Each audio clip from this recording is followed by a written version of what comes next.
Good afternoon in U.S. Eastern Time. Welcome you to the Asian American Scholar Forum, AASF webinar series on Know Your Rights. This will be the first one.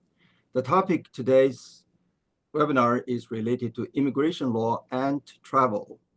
My name is Xiaodong Zhang, a member of the AASF. I'm also a professor of computer science and engineering at The Ohio State University. Many of us coming to the United States have gone through following immigration stages. First, holding an F1 student visa. Two, getting a working permit in practical training after receiving a degree or multiple degrees. Three, receiving H1 visa, H1B visa to work in US for 3 to 6 years. And next step, becoming a permanent resident or getting a green card. And finally, to be granted US citizenship through a formal process of naturalization. So in each stage, one has a different rights that will be explained in this webinar. I'm very pleased to introduce two speakers of the webinar who are the legal experts and immigration lawyers, Suhi Koizumi and Oliver Lee. Suhi Koizumi is a partner of Minami Tamaki LLP. He advises clients on all aspects of immigration matters, including non-immigrant and immigrant business visa, investor visa, labor certification application, I-9, corporate immigration program management and compliance. And Suhi served as the president from 2015 to 2016 of Korean American Bar Association of Northern California.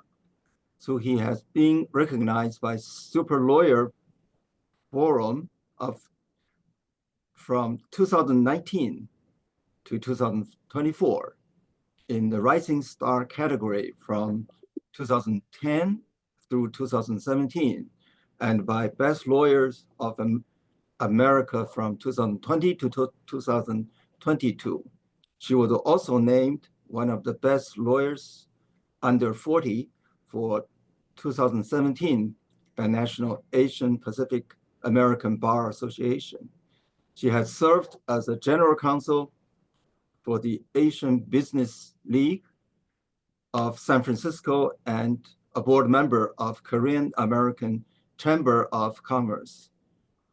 Oliver Lee is an elected director of Board of Governors for the American Immigration Lawyers Association, simplified as AILA, editor of the AILA Law Journal, and a board member of Chinese for Affirmative Action. Olivier is the recipient of the 2018 Unity Award from the Minority Bar Coalition and AILA 2022 DEI Annual Award, and currently serves as American Bar Association of DEI's Advisory Council as a representative of AILA. Oliver is a fellow of the American Bar Foundation and is elected in the Who is Who Legal through Leaders USA in Immigration Law. Suhi and Oliver, please start your presentation. Thank you.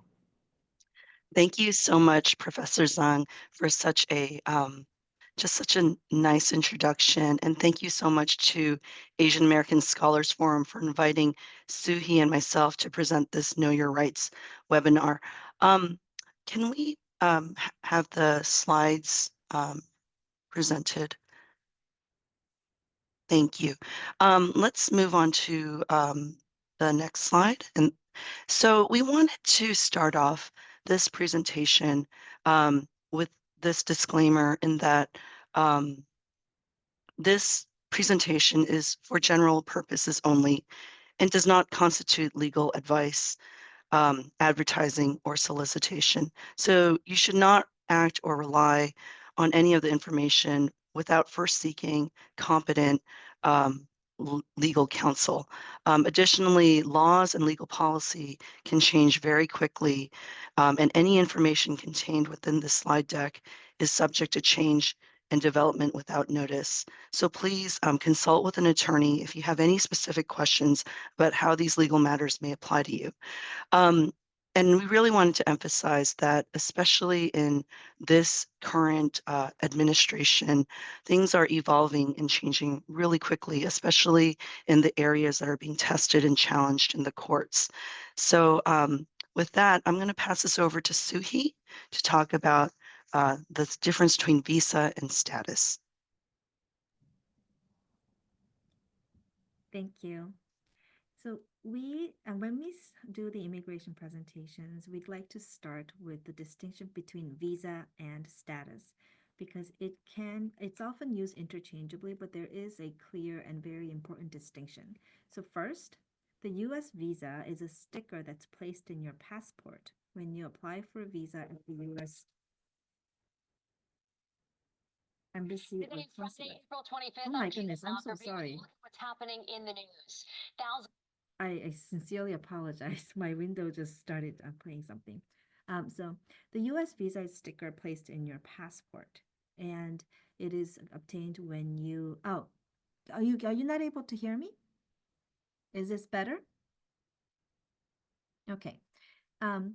So the visa stamp, once it's a sticker in your passport, that is what allows you to board the airplane, come to the U.S. border, and knock on the U.S.'s door and ask for admission to the U.S. Next slide, please. Okay. A status is given when you are admitted to the U.S. And there are two document samples here. One is Form I-94. Every traveler or visitor coming to the U.S. Who are... Oh, okay. I'm having audio issues. Is this better? Okay, I will try to speak a little louder.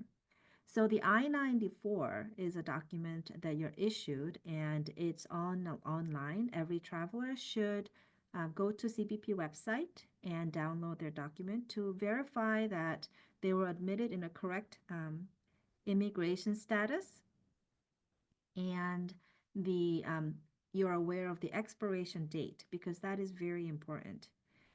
If you filed an extension or change of status with U.S. Citizenship and Immigration Services, you will be issued a Form 797 approval notice. And at the bottom is the I-94 admissions record attachment. Okay, now back to Olivia. Great, thank you. And so the next thing is that we wanted to remind folks of very important things that arise in employment-based situations. So please, let's go to the next slide. So whenever there's a change in your job situation, we strongly encourage you to talk with your HR or talk with Immigration Counsel, because a change in your job situation can really impact your visa status. There are certain work visas that are location-specific visas, and these include the H-1B, H-1B1, E3s. They're all these types of visas, H-1B, H-1B1, and E3. They're connected to the Department of Labor's Labor Condition Application in LCA, and so that is very specific to a location.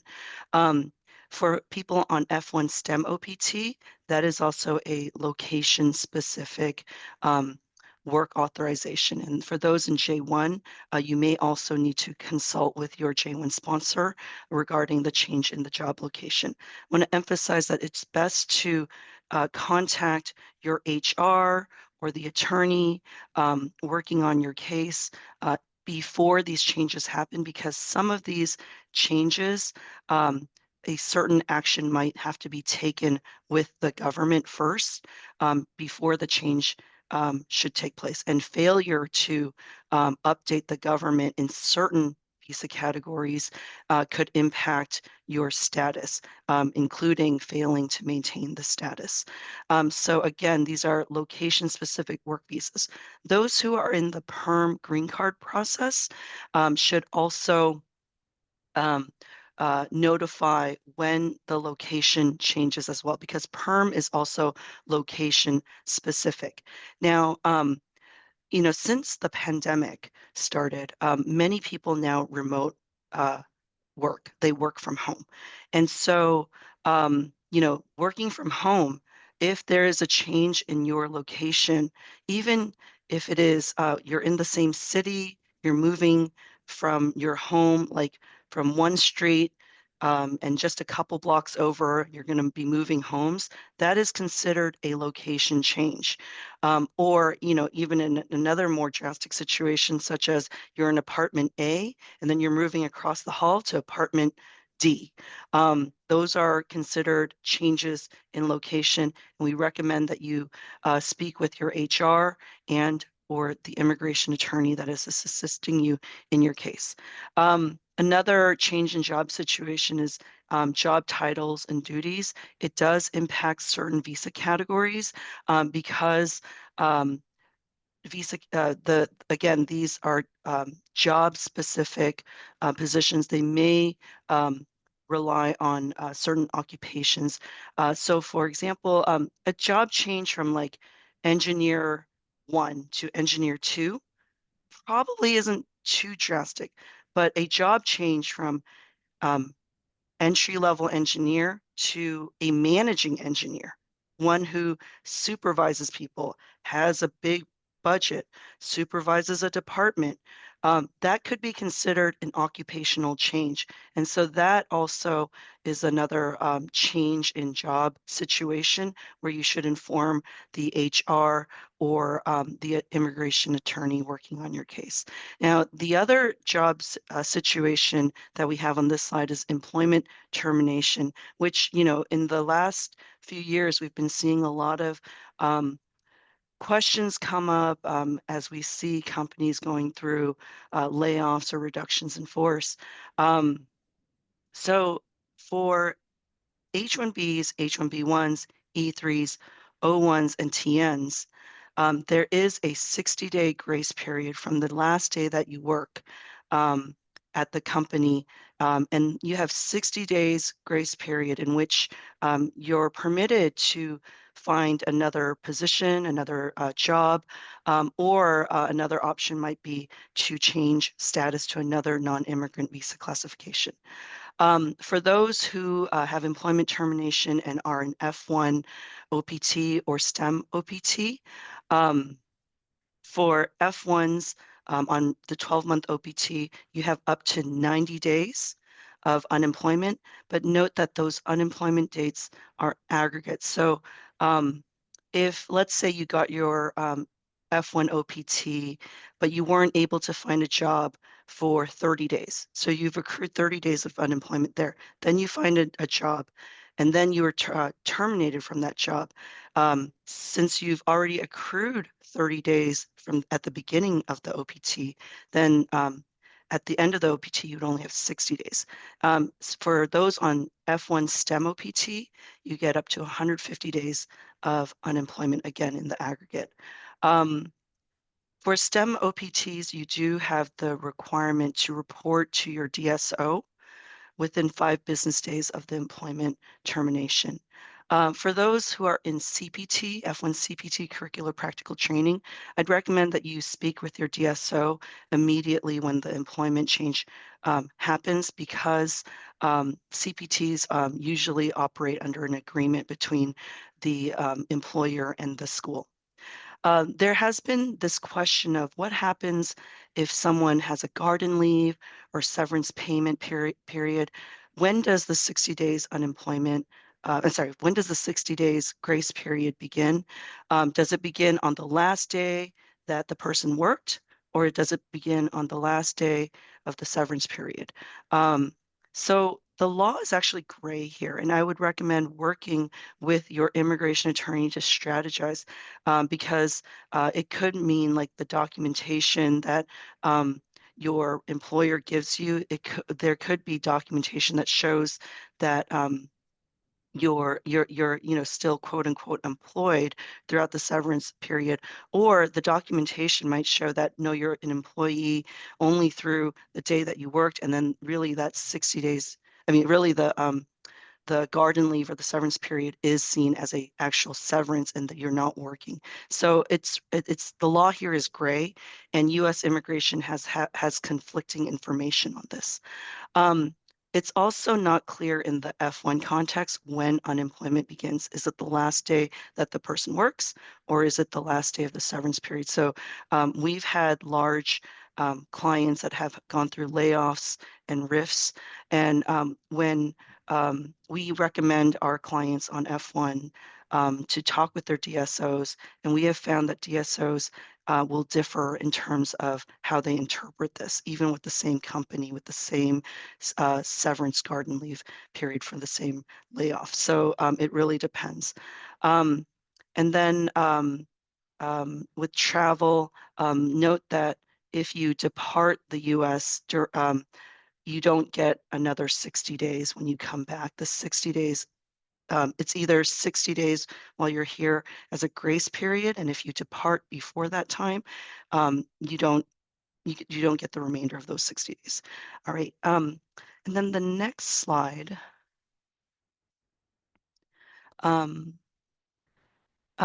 These are other things to just note that if you have a change in employer benefits, your employer should update the LSA public access file. So that's really an employer responsibility. If there's decreases in pay, that does impact certain types of cases, and they're listed here. For mergers and acquisitions, again, let your HR and/or immigration attorneys know in advance. And I went through the layoffs and reduction in force in the last slide. So let's go on to the next slide, which is current administration. So there's been a new administration since January 20th. And in the immigration world, we've seen it's really evolving. Things are changing, and it's only been 95 days since January 20th. Let's go to the next slide. So January 20th is Inauguration Day, and that was day one. There were a number of executive orders that were issued on day one impacting immigration. I only provided 5 executive orders here, but there were many more than this. And these executive orders, they really impacted immigration. The first one, the rescission of Biden era orders and actions. So this administration rescinded the family reunification order and the refugee resettlement order that the Biden administration had issued. So these rescissions, they set up the stage for an expansion of expedited removal in the interior, and then elimination of the right to seek bond for those detained, and the possible reinstatement of the public charge process, which was a Trump 1.0 era policy that impacted green card applicants. The next executive order is protecting the meaning and value of American citizenship. So this executive order includes stripping the fundamental right of U.S. birthright citizenship. So if a child is born to the U.S. to a parent who is unlawfully in the U.S., or to a parent who is temporarily in the U.S., such as an H-1B worker, that person could be deemed not to have U.S. citizenship under this executive order. So as soon as this executive order was issued, there were many states and cities across the country that filed suits to challenge this. And currently the executive order is under a temporary restraining order. The Supreme Court is planning to listen to oral arguments May 15th, so there's probably more to come on this particular issue. The third executive order that I wanted to highlight is protecting the American people against invasion. And this executive order gave the basis of the new alien registration requirement, which we'll go over later. And again, the expansion of the expedited removal, which we mentioned earlier, and then restrictions on humanitarian parole and TPS. The fourth executive order is protecting the U.S. from foreign terrorists and other national security and public safety threats. So this one sets the stage to justify travel bans and more enhanced vetting of visa applicants. And the fifth one that we have here is designating cartels and other organizations as foreign terrorist organizations and specially designated global terrorists. So this gave rise to the invocation of the Alien Enemies Act to detain or deport individuals. So these are just numerous executive orders that were issued on day one, and a few of them here highlighted that that directly impacts immigration. So I'm going to pass this over to Suhi, who will go through alien registration requirement. So one of the executive order gave way to this requirement, alien registration requirement. It's effective currently. It was actually announced in February, but it did not go into effect until April 11th due to lawsuits and the litigation outcome. And there's also question whether this really is in effect or not. But to err on the side of caution, it is recommended that you follow this requirement. And all foreign nationals aged 14 and older who are not fingerprinted or registered when applying for U.S. visa and who remain in the U.S. for 30 days or longer must apply for registration and fingerprinting by submitting this form G325R. What's notable is the parents and guardians must register their children and must re-register children within 30 days of their 14th birthday. And failure to comply can lead to criminal prosecution, fines, or imprisonment. So who is exempt? Anyone who's an A or G visa holders, foreign nationals who will be in the U.S. for less than 30 days, and certain Native Americans born in the U.S. And many people are actually considered to have registered already and do not need to file this new form. Permanent residents, also known as green card holders, and people who are admitted to the U.S. and are issued Form I-94, which we mentioned earlier, and you can go to CBP website to download and review your own documents. Employment authorization document holders that were issued by DHS, border crossing card holders, and anyone who has an unexpired and valid DHS admission stamp or were paroled into the U.S., and people who are in removal proceedings. Next slide, please. Connected to this requirement is the carry your documents requirement. So this is actually not a new law, but the enforcement was not emphasized in the past. The current administration, their stance is to enforce all immigration laws to the maximum degree possible, which includes this requirement. So what this requirement says is that foreign nationals who are 18 years or older must carry their documents to show that they are legally here and of their registration as a foreign national. So these are I-94 record that we talked about, admission stamps in the passport issued by CBP, your green card or EAD, border crossing cards. Again, it is not new law. What's also interesting is that this law does not actually say you must show your documents. It simply says you must carry your documents. Also important is to update USCIS within 10 days of any change of your residential address, and this applies to green card holders as well. And the current administration has said that they will enforce all of these laws to the maximum degree possible. Olivia? Okay, another issue that we're seeing in the current administration is the F1 visa revocation and CVIS termination. So going back to an earlier slide, we were going through the difference between a visa, which we refer to as the sticker in your passport, and CVIS termination. So I just wanted to, again, make that distinction. When we're talking about visa revocation, that is usually the Department of State informing an F1 student that the visa sticker in their passport has been revoked. And then the CVIS termination is an action by ICE on the CVIS record. So the background behind this is, again, on January 20th, there was an executive order protecting the U.S. from foreign terrorists and other national security and public safety threats that kind of that sets the stage up for this type of action. Then beginning in February, where we see high-profile arrests of international students, typically in connection to student protests. Then later on, March 27th, Secretary Marco Rubio reported that the Department of State revoked more than 300 F1 visas. And then currently, or as at the point at which we updated these slides, which was just 2 days ago, the reports were that 4,700 F1 CVIS records had been terminated. There is an update to this as of this morning.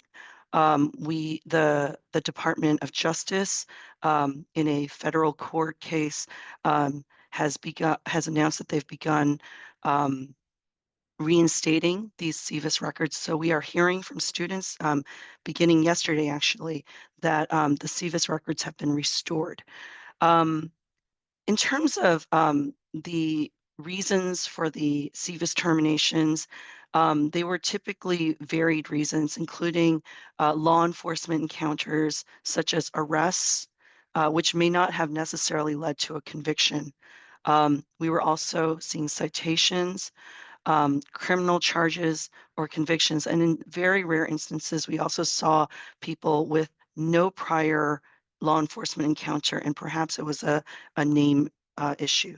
Someone had a similar name who did have a law enforcement encounter. So we did see some individuals who had no prior law enforcement encounter issues who also had their CVIS records terminated. The notation in CVIS in connection to this 4,700 F1 CVIS records being terminated, the notation was typically serious adverse foreign policy consequences or otherwise failing to maintain status.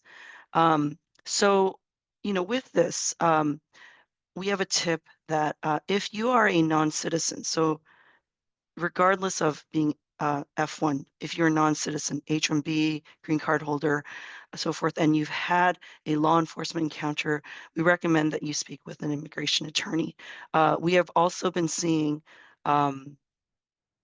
people who file H-1B petitions, for example, being called for biometrics, which is not typical in an H-1B context. So we just wanted to alert people that we're seeing this unusual activity.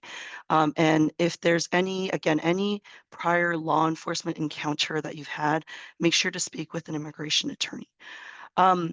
So with the CVIS terminations, the impact varies depending on the school.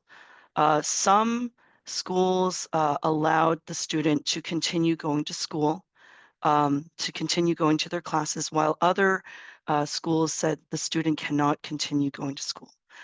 Some schools will say the student can continue to live in the student housing, while other students have reported that they were not allowed to continue to live in student housing.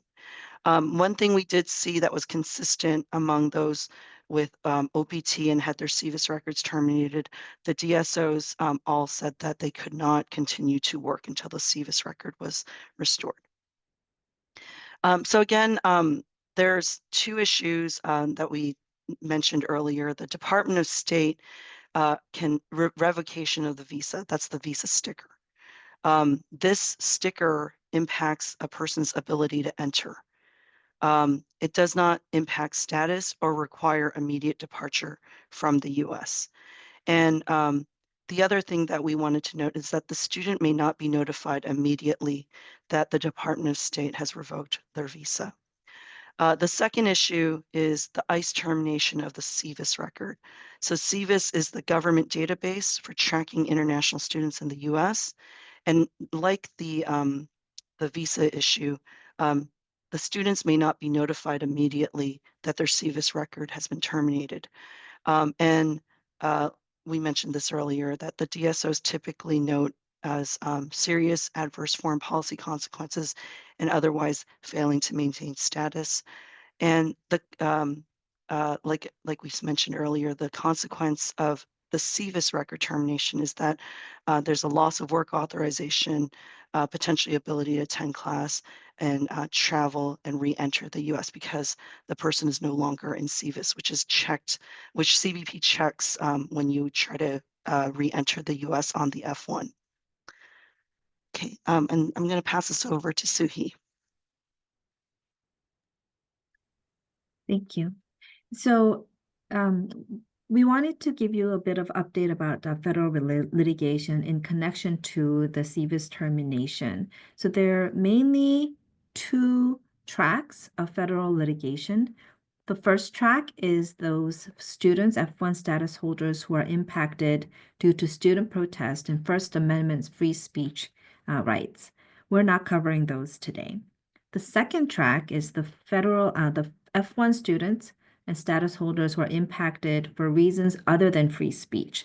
That's what Olivia just mentioned, discussed about. They can be the most common reasons has been about criminal check. National Crime Information Center would pop up a name and then they're terminated, but there are also apparently no reasons at all.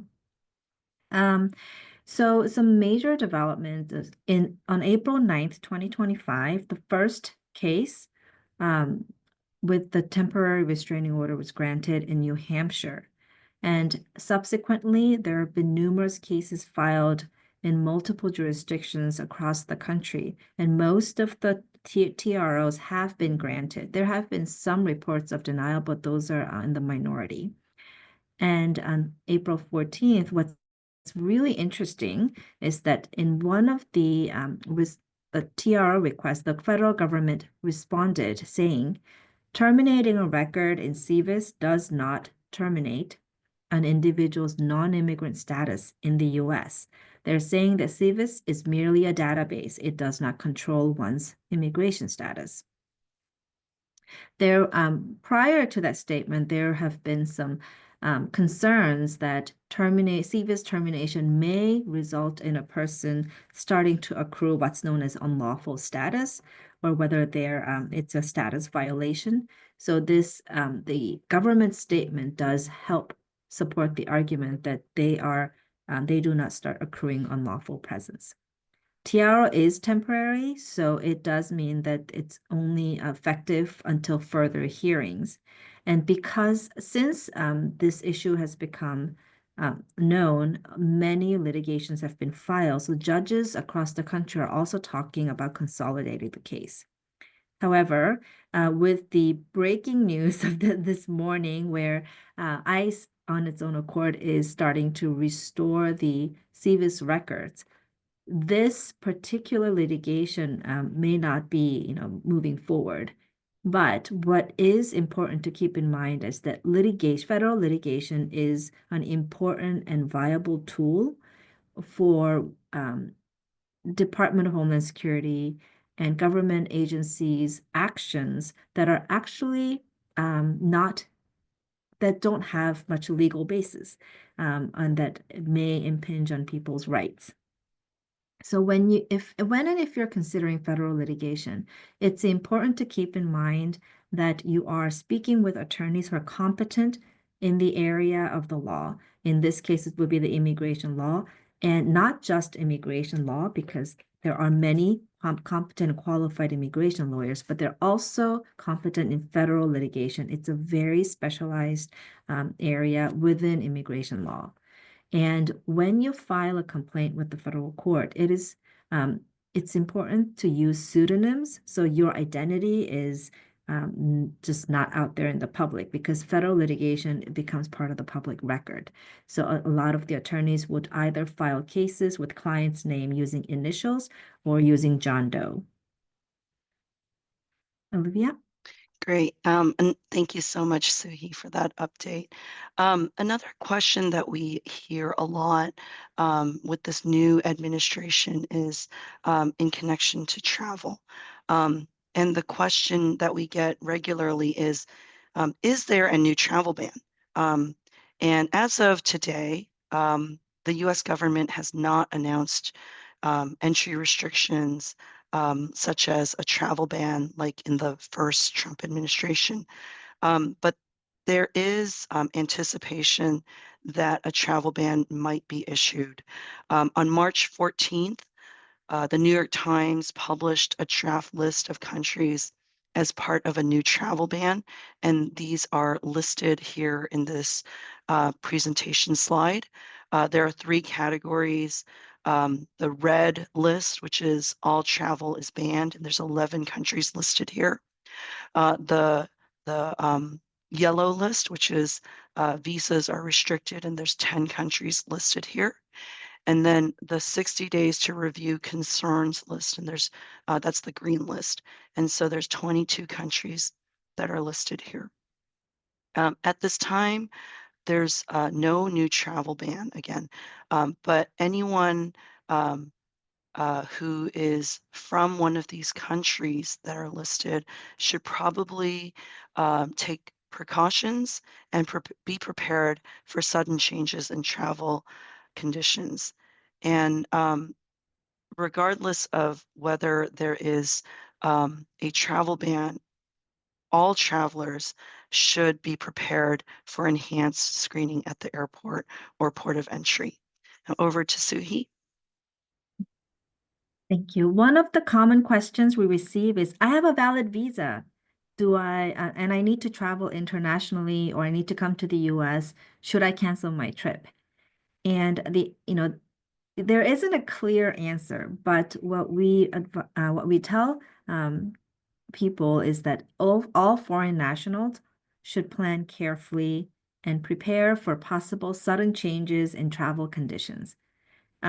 If you fall into one of the below categories, then you should take extra caution. The risks are higher. So people who are nationals and citizens of a country that with a past or anticipated entry restrictions. So if the country was listed on a previous ban or on the anticipated ban list that Olivia just shared in a previous slide, then you should take extra caution. If you have ever had any brush with the law enforcement, arrest, citation, any police encounters, criminal charges, convictions, even if the conviction was dropped or expunged, then you're most likely to be stopped and questioned and potentially denied entry. Political involvement. If you participated in protests, you're writing political blogs or publishing articles or expressing your political opinions and photographs on social media, that could raise risks. Specifically, the current administration has announced that what they consider as anti-Semitism and harming of Jewish persons could be used as reasons to deny immigration benefits. Now, it's January 20th executive order that directs authorities to screen foreign nationals to the maximum degree possible. And it targets individuals with hostile attitudes toward U.S. citizens, culture, government, institutions, or founding principles. This is a very broad category. There lies in danger that the federal government can interpret this very broadly.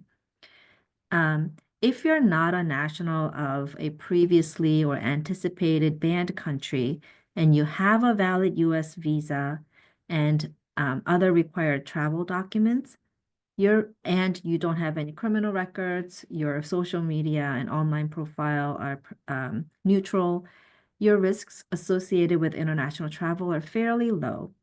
However, it's still possible to encounter more intense screening by the CBP at the airport or port of entry when you're entering the U.S. Okay, another question that we get frequently is what kinds of screening can travelers expect at the airport or port of entry? So going back to those January 20th executive orders, the executive order does not specify particular screening practices, but directs government agencies to create enhanced security screening standards and procedures aligned with the heightened screening and vetting practices from the first Trump administration. So security screening for all foreign nationals, so anyone who is not a U.S. citizen. All foreign nationals applying for U.S. visas, immigration benefits, or admission are subject to security screening. You may face questions about various aspects of your background, including but not limited to immigration status, your travel history, educational and professional background, employment status, purpose of travel. And with the additional screening procedures, the CBP officers at the airport or port of entry may direct you to secondary inspection for further questioning. And all individuals, including the U.S. citizens, may be subject to searches at the airport or the port of entry. And CBP has the authority to search your luggage and electronic devices. I saw that there's a question about can you record this? Unfortunately, no, but what you can do is document it. So after you go through the inspection,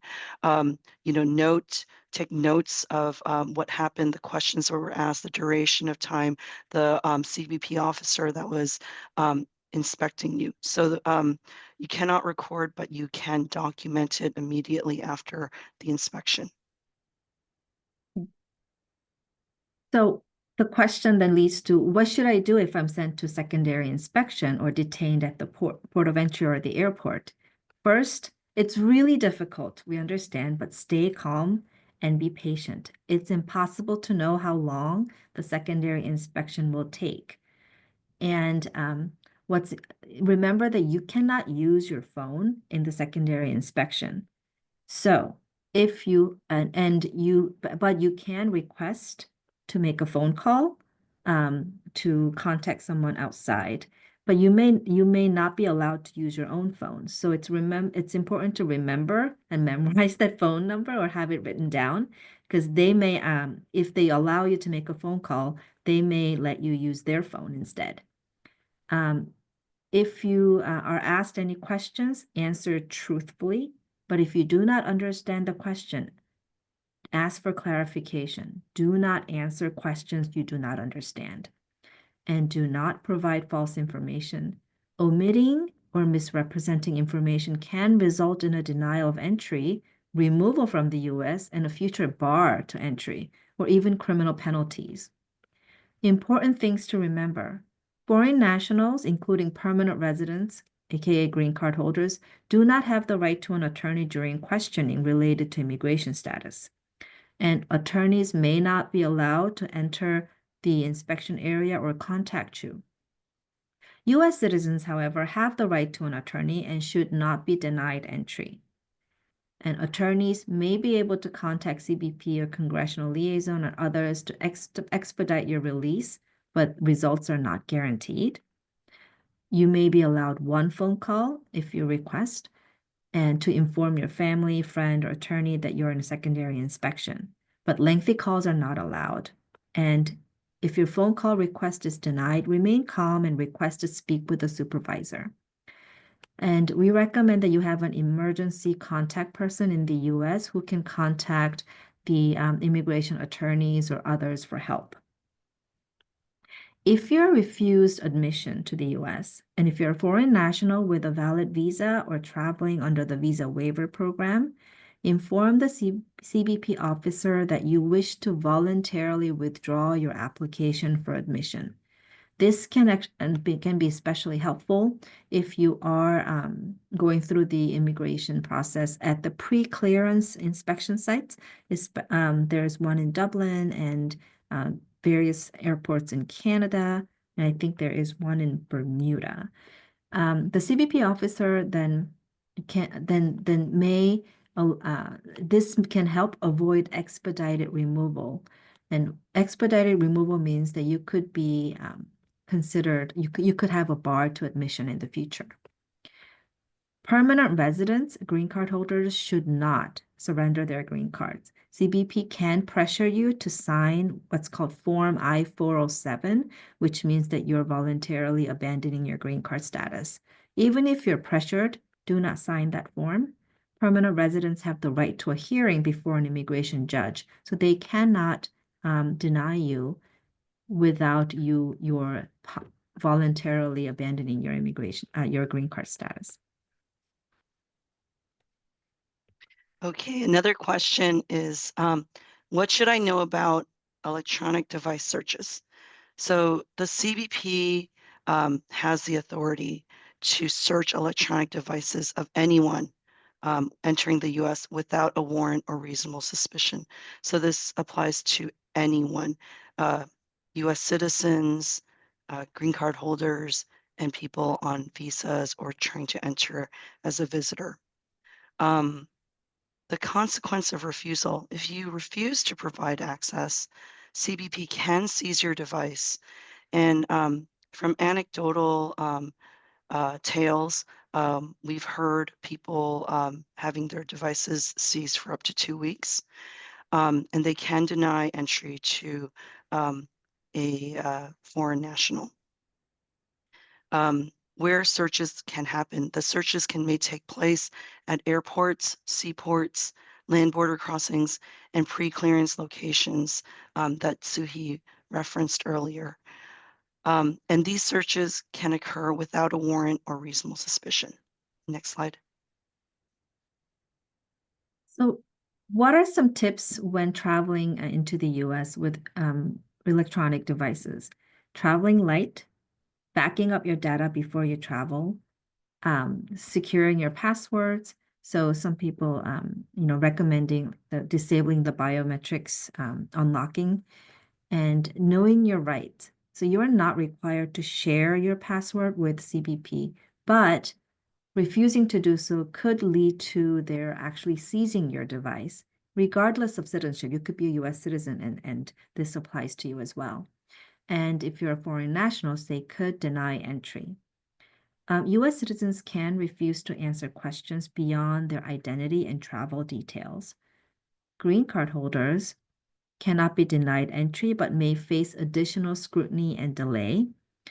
Visa holders could be denied entry if they refuse to answer questions. They can search documents stored and any data that's stored in your devices. You can turn off your devices, and you can inspect devices upon return, limiting cloud access. There are also recommendations that some people recommend to carry a burner phone that doesn't have a lot of information. Next, Olivia. Yep. So we just wanted to emphasize again, when interacting with CBP agents, be honest, always tell the truth, never lie to CBP officer. The other caveat to that is that you don't need to volunteer any information. So only answer the questions that are asked. Stay calm, do not argue or interfere with an inspection, and also acknowledge the CBP's authority. Understand that CBP has the authority to physically inspect electronic devices, and while you're not required to provide your passwords, refusing to do so may result in possible consequences such as device seizure or denial of entry. So that concludes the travel portion. Let's go on to the next slide. And again, we wanted to just remind folks that this is presentation is for general information purposes only and does not constitute legal advice, advertising, or solicitation. And that if you should definitely not act on this information without first seeking the advice of competent, licensed immigration attorney. So with that, we can turn this over back to Professor Zhang to do the Q&A session. I'm sorry, back to Suhi. Just quickly, if you are looking for immigration attorneys or helpful resources, we've provided some links and that you can use to search a registered, competent, vetted immigration providers.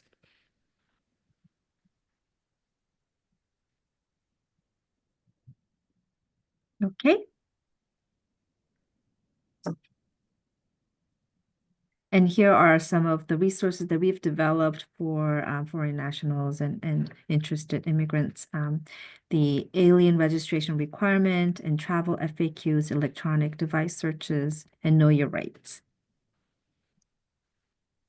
Okay, that concludes our presentation today. Okay. For Q&A. Right. Thank you, Suhi and Olivier, for very informative presentation. And there's a long list of questions. I'm not sure we can get all of them answered because we have only 9 minutes from now. But I like to first combine several questions which are timely. Even ICE will restore student visa. And what I still want to combine these two questions. First, what should I do when my visa is revoked without receiving any reason or notification? Do I need to leave the country or challenge the revocation in the court? Even after my visa or my status is restored, do you have any suggestions on travel? I can take that one. So again, we want to make sure we distinguish the issue of Department of State visas, which is again that sticker, and then ICE, which oversees SEVIS. So what we do know is that ICE is restoring SEVIS. So that means the SEVIS record is now up and active, and that student's status is now intact. So that answers the question of do they need to depart? No, because their status is now intact. We do not have confirmation yet that those with visa revocations, meaning Department of State revoked the visa sticker in the passport. We do not have confirmation yet that the visa has been unrevoked. So I don't think we can, I mean, again, this situation is evolving and changing very quickly. And so we're not sure if Department of State will issue something similar, but as of today, right now, Department of State has not yet announced that they will unrevoke these F1 visa stickers in the passport. I would also add quickly that visa revocation has happened before, but SEVIS termination is new and unprecedented. So in the past, when the visa was revoked for criminal records or other reasons, Department of State did not unrevoke them. They would require people to go back outside and apply for visas again. Okay, thank you. Another question, related question. Universities typically monitor the SEVIS database daily. So in some university students, when students lose their status, and university policy may kick them out and stop paying their stipends.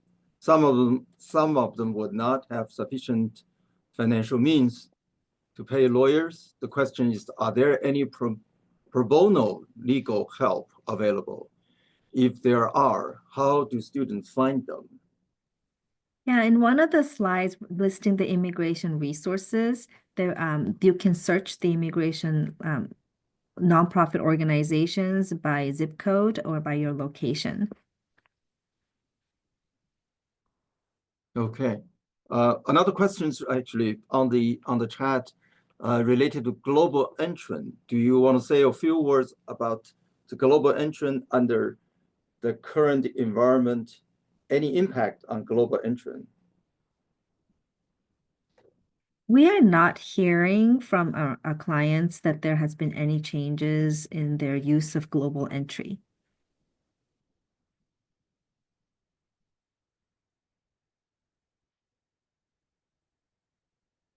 Another question is, if you have been impacted by recent changes in immigration policies and enforcement and need assistance or have further questions for us and our panelists, oh, this is actually your contact, right? And that's, you gave the contact already for that question.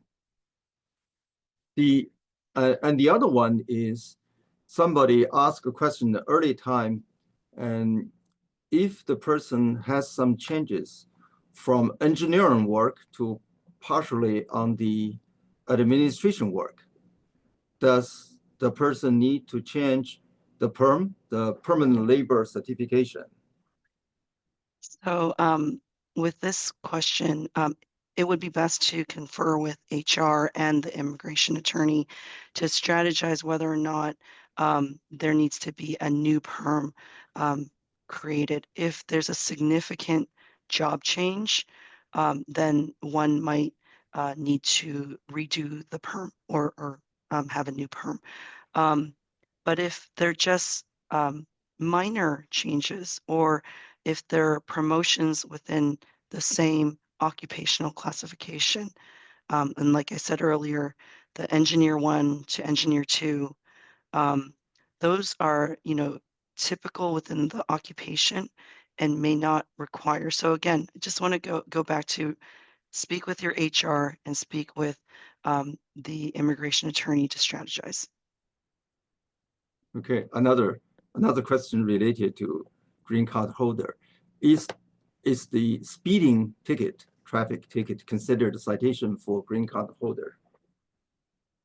So for the purpose of immigrating to the US, a simple traffic citations like moving violations or even a speeding ticket should not result in your ability to receive your green card. However, there have been anecdotal reports of students self-reporting that they only have minor traffic violations and their CVIS was terminated, which was one of the concerns that people had because they're not inadmissible reasons. I also wanted to add that if the speeding ticket is like within the lower limits, I think it's fine. But if it's an extreme speeding, like it's way over the limit, it might be seen as a more severe crime, and so that might be an issue in immigration. And it's really location specific because each state has different laws and how they interpret different traffic violations, and it can also be compounded with other charges. So it's really important to consult an immigration attorney. Suhi and Olivier, there's another question. If people want to stay for another 15 minutes, was your time available, or we have to finish within an hour? Yeah, the question is to both of you. I do have other obligations to get to. There's just so much going on in immigration that, we're welcome to, if you'd like to email us, if it's a quick response, I can probably respond really quickly. And, maybe we can do a lightning round of questions and answer as many questions as possible too. Okay, thank you. So let me just say a few words to end this webinar. Thank you for all the participants in this webinar with many questions. Actually, we just cannot answer them. And again, thank you, Suhi and Olivier, for your presentation and answers to the questions. And the recorded webinar will be available. And let me also thank Gisela, Nancy, and Amir to support this webinar. Let me also make an announcement. Our next webinar of Know Your Right, the topic would be on research, security, and higher education, will be on May 8th, 2025 at 11 a.m. Eastern Time. And I hope you also join our next webinar. And thank you again for all the participation. I hope to see you in the next AASF webinar. Thank you. Thank you. Bye-bye.